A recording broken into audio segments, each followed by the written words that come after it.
ህዝቡ ምን ያስፈልገዋል የሚለው ነገር አባቶች ስለምትሏቸው ነው እንግዲህ አባቶች እምላችሁ ምን ልበል እንግዲህ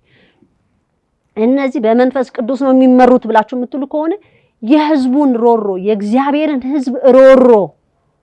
ህዝቡ እሳትንና ውሃ ልዩነትን ማወቅ አልቻለም በቃ መወርወር በቃ የትም ይሁን የትም ልግባ የሚል አካሄድ ነው እንዴት በሄደበትስ ቦታ ላይ እውነት ይቀናዋል እውነት ከተዘጋጀለት ነገር ያመልጣል ያልፈዋል እኔ ወደ ሀገር ግቡ ስል ወደ ሀገር ግቡ ትላለች ሀገርም ገብታችሁ ጎዳና ላይ ሙደቁ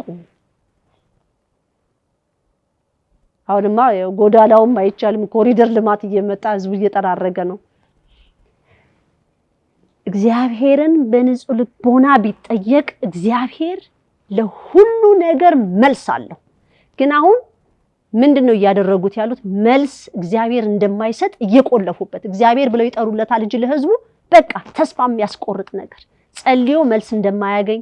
ጾሙ መልስ እንደማያገኝ መጾም ራሱ ዝም ብሎ ሰውነትን ማድከም እንደሆነ አይደለም ውጤት አለው ይሄው እንግዲህ በሳምንት አንዴ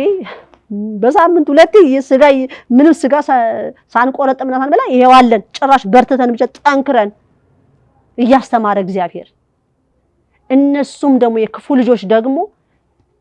የሰው ልጅ በምግብ እንደሚመቱት ስለሚያውቁ ወሬያቸው ሁሉ ስለሆድ ነው